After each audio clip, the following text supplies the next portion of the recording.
A very good morning to all of you. In my today's lecture of engineering chemistry, I am going to discuss the last unit, that is unit 5, the title of which is polymers. So, I am going to discuss this last unit. So firstly, the title of this unit is polymers. तो I'll start with the introduction of the polymers. Classification भी discuss करेंगे, लेकिन पहले हमें ये पता होना चाहिए कि पॉलीमर्स होते क्या हैं. तो यहाँ पर जो फर्स्ट हेडिंग है जिसको मैं डिस्कस करना चाहती हूँ वो है वाटर पॉलीमर्स. तो अगर मैं पॉलीमर्स की बात करूँ तो mainly polymers are those molecular compounds. अगर मुझे पॉलीमर्स को सिंपल टर्म्स में एक्सप्लेन करना है तो what I can say is polymers are the molecular compounds with high molecular weight ranging from thousands to millions of gram. तो mainly polymers वो molecular compounds होते हैं जिनका मॉलिक्यूलर वेट बहुत ज्यादा होता है. ज्यादा होता है किस रेंज में होता है? 1000 से लेके मिलियंस में. तो यहाँ पर फर्स्ट पॉइंट मैंने वही लिखा है इंट्रोडक्शन में, these are the molecular compounds that are having high molecular weight. So these are basically high molecular weight molecular compounds. Now coming to the second point, अगर मैं पॉलीमर की स्ट्रक्चर की बात करूं कि किससे मिलकर हम पॉलीमर को बनाते हैं, हम रॉ मटेरियल मेनली क्या लेते हैं, तो हमारा जो पॉलीमर की जो चेन फॉर्म होती है उसको बनाने के लिए हमें n number of repeating units चाहिए होती है. n नंबर क्यों बोल रही हूँ? क्योंकि वो नंबर स्पेसिफाइड नहीं होता, वो फिक्स नहीं होता है. n नंबर का मतलब यहाँ पर ये है उसकी वैल्यू कुछ भी हो सकती है, और यूजुअली पॉलीमर का मॉलिक्यूलर वेट ज्यादा होता है तो n की वैल्यू हाई ही होती है. अगर मैं बहुत सारे नंबर में n नंबर में आइडेंटिकल यूनिट्स को कंबाइन कर दूं, ठीक है, तो मेरी पॉलीमर की लॉन्ग चेन फॉर्म होगी. यहाँ पर जो आइडेंटिकल यूनिट्स हैं जिनका स्ट्रक्चर सेम है, जिनको मैं कंबाइन कर रही हूँ, उनको मैं बोलूंगी मोनोमर्स. तो सेकंड पॉइंट यहाँ पर क्या रिप्रेजेंट कर रहा है? Composed of identical units called monomers. तो मेनली पॉलीमर्स किससे मिलकर बनते हैं? मोनोमर्स. मोनोमर्स क्या होती है? एक रिपीटिंग यूनिट होती है और बहुत ज्यादा नंबर में मैं इसको लेती हूँ, और मोनोमर का जो स्ट्रक्चर होता है वो भी आइडेंटिकल होता है. तो n number of monomer units को मैंने कंबाइन किया, तब जाकर मेरी पॉलीमर की लॉन्ग चेन फॉर्म होगी. उसके बाद now coming to the polymerisation reaction. अगर मैं पॉलीमराइजेशन रिएक्शन की बात करूं कि what is polymerisation reaction, mainly that chemical reaction in which long chain of polymer is formed is known as polymerisation reaction. यहाँ पर मैंने जर्नलाइज वे में फर्स्ट जो मैंने रिएक्शन दिखाया है जर्नल रिएक्शन है. यहाँ पर n नंबर का मतलब स्मॉल n मैंने लिया है, स्मॉल n का मतलब कोई भी वैल्यू हो सकती है n की. a रिप्रेजेंट कर रहा है सिंगल मोनोमर यूनिट को. तो अगर मैं n नंबर में, लार्ज नंबर में मोनोमर की यूनिट को लेती हूँ और पॉलीमराइजेशन रिएक्शन परफॉर्म कराती हूँ तो मेरा यहाँ पर पॉलीमर फॉर्म हो रहा है. पॉलीमर की चेन को कैसे रिप्रेजेंट कर रहे हैं? यहाँ पर जो n मेरा प्रीफिक्स में था वो सुपरस्क्रिप्ट में चला गया है. तो मेनली अगर इस रिएक्शन को एक्सप्लेन करना हो तो इसका मतलब यहाँ पर क्या है? n number of monomer units को ले रही हूँ, पॉलीमराइजेशन रिएक्शन परफॉर्म करा रहे हैं और यहाँ पर मेरी long chain of polymer form हो रही है. उसके बाद जो सेकंड प्राइमरी एग्जांपल है पॉलीमर का वो हमने लिया है. यहाँ पर हमने मोनोमर की जगह लिया इथीन. इथीन का मतलब मैंने n number of CH2 double bond CH2 unit को लिया, पॉलीमराइजेशन रिएक्शन परफॉर्म कराया और फॉर्म क्या हो गया यहाँ पर? पॉलीमर. तो अगर मैं इथीन यूनिट को ले रही हूं तो पॉलीमर जो फॉर्म होगा उसका नाम क्या हो जाएगा? पॉलीथीन. अब अगर मैं स्पेसिफिकली स्ट्रक्चर पर जाऊं तो यहां पर जो मेरा मोनोमर की यूनिट थी उसमें अनसैचुरेशन प्रेजेंट थी, डबल बॉन्ड प्रेजेंट था, CH2 double bond CH2.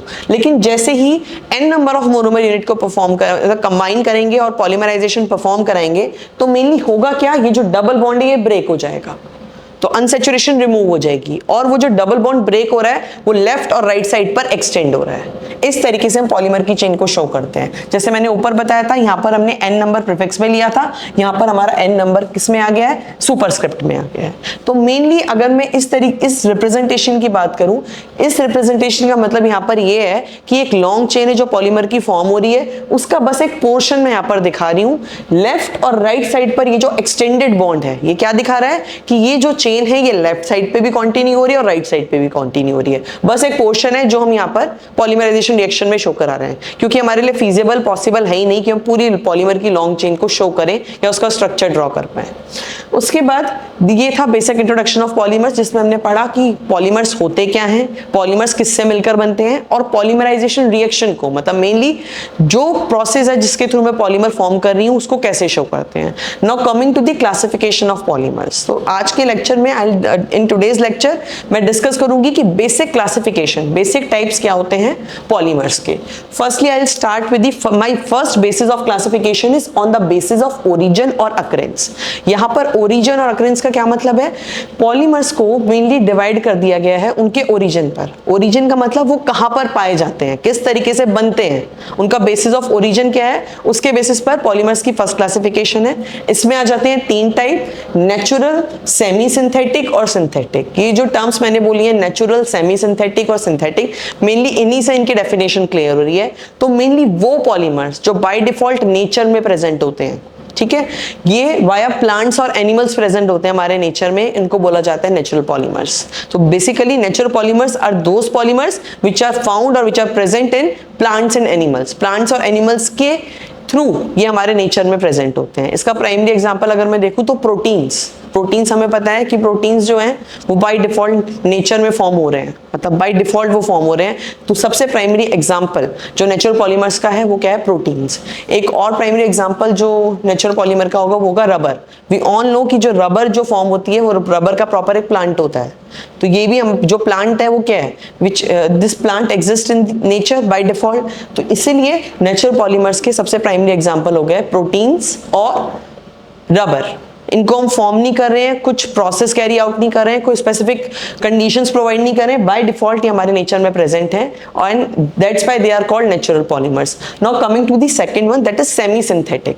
Semi synthetic का मतलब यहाँ पर ये है, अगर मेरे पास नेचुरल पॉलीमर्स हैं उनको मैं स्पेसिफिकली क्या कर रही हूँ? मॉडिफाई कर रही हूँ, थोड़ा बहुत मॉडिफाई कर रही हूँ, कुछ स्पेसिफिक कंडीशन प्रोवाइड कर रही हूँ, प्रॉपर एक्सपेरिमेंट नहीं कैरी आउट कर रही हूँ, मॉडिफाई नहीं, मतलब मॉडिफाई कर रही हूँ बट बहुत ही कम एफर्ट के साथ, उनको मैं बोलूंगी सेमी सिंथेटिक पॉलीमर। उनकी डेफिनेशन क्या हो जाएगी? These are the polymers which are obtained on modifying the natural polymers. तो अगर मैं प्राइमरी एग्जांपल की बात करूं, जो सेल्यूलोज होता है जो प्लांट्स में पाया जाता है वो नेचुरल पॉलीमर का एग्जांपल है।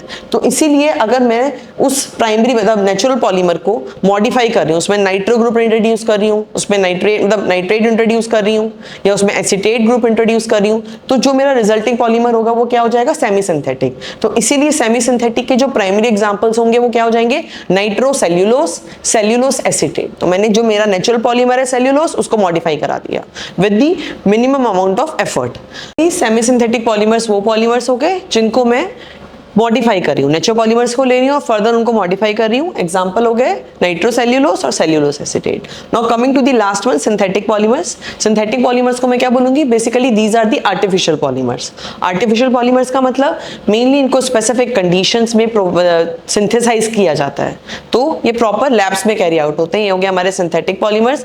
सिंथेटिक पॉलीमर्स के प्राइमरी एग्जांपल्स, बहुत तरीके के सिंथेटिक पॉलीमर्स होते हैं। प्राइमरी एग्जांपल पॉलीथीन इसी कैटेगरी में आता है, नाइलॉन 6, नाइलॉन 6, ये बेसिकली सारे एग्जांपल्स हो गए हैं सिंथेटिक पॉलीमर्स के, जिनको हम स्पेसिफिक कंडीशंस के थ्रू, सिंथेटिक प्रोसेस के थ्रू, आर्टिफिशियल प्रोसेस के थ्रू प्रिपेयर कर रहे हैं।